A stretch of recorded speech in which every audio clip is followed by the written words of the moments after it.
सम्मानित मुल्क के मालिकों, मैं बौद्ध भिक्षु सुमित रतन मध्य प्रदेश के सतना जिले में स्थित भरहुत विश्वविद्यालय, जहां सम्राट अशोक के द्वारा स्थापित बहुत सुंदर बुद्ध विहार है और स्तूप है।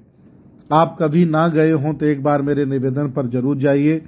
बहुत रमणीक जगह है, चारों तरफ ग्रीनरी है। भारत सरकार ने, मध्य प्रदेश सरकार ने भी ध्यान दिया।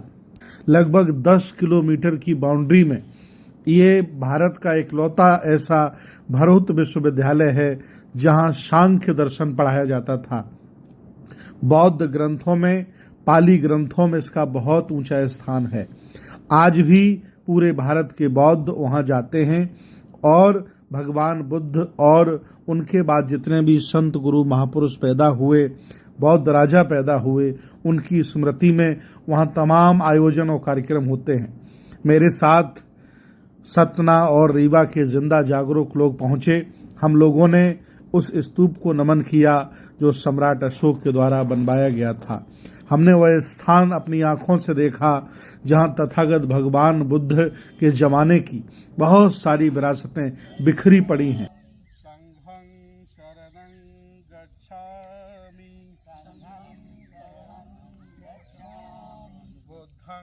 शरणं गच्छामि, बुद्धं शरणं गच्छामि, धम्मं शरणं गच्छामि, धम्मं शरणं गच्छामि, संघं शरणं गच्छामि, संघं शरणं गच्छामि, बुद्धं शरणं गच्छामि,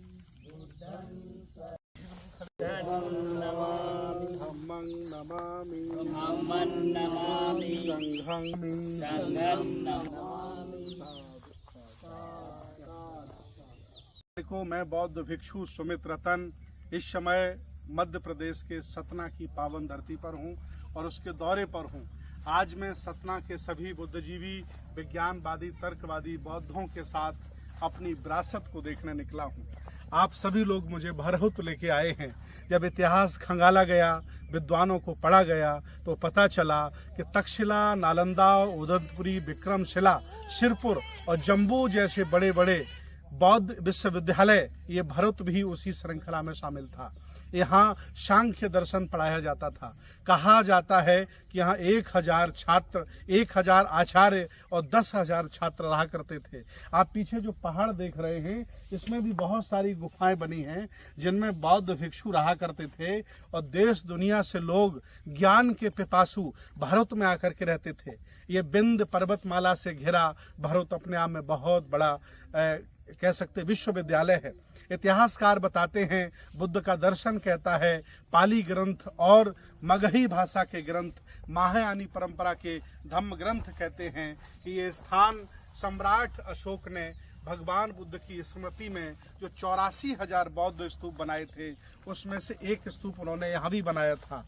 और आज मैं उसी स्तूप को आपको दिखा रहा हूँ। ये जो पढ़ा है, अलेक्जेंडर कनिंघम जब देश भारत के शासक थे, वो पावर में थे, अंग्रेजों के जमाने में इसकी खुदाई हुई और उन्होंने खोदा। यहाँ बुद्ध की प्रतिमाएं, कह सकते धम्म चक्र, बहुत सारी बुद्ध परंपरा की चीजें जो यहाँ प्राप्त हुई थी, वो कलकत्ता के संग्रहालय में रखी हैं। कहा जाता है कि ये जो एरिया है, लगभग 10 किलोमीटर में ये भरहुत का विश्वविद्यालय फैला हुआ है। आज भारत सरकार इसका रखरखाव कर रही है, भारतीय पुरातत्व सर्वेक्षण इसका रखरखाव कर रहा है। फिर भी अतिक्रमण करके पाखंडी लोगों ने यहाँ अपने देवी देवताओं को स्थापित कर दिया है, जबकि ये पुराना अवशेष है, बौद्ध विरासत है।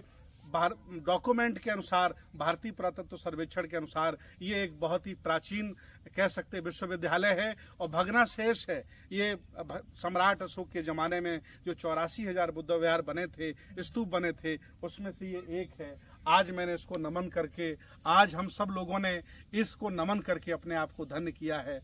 आप जब भी कभी मध्य प्रदेश आइए, मेरा निवेदन है, भारत के राजा महाराजाओं, जब भी आप सतना आइए तो भरहुत एक बार जरूर आइए, आपको बहुत अच्छा लगेगा। बहुत बहुत धन्यवाद। बहुत भारतीय पुरातत्व सर्वेक्षण के बाद भी जबरदस्ती वहाँ के लोग हनुमान बनाकर एक मूर्ति की पूजा कर रहे हैं, जबरदस्ती अतिक्रमण कर रहे हैं।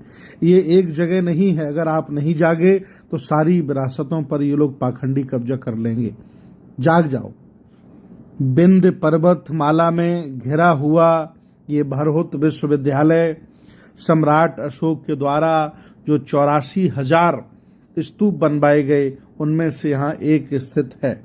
खुदाई में बरसात में तमाम यहाँ ऐसी वस्तुएं निकलती हैं जिनका संबंध मौर्यकालीन है। आप जरूर पहुंच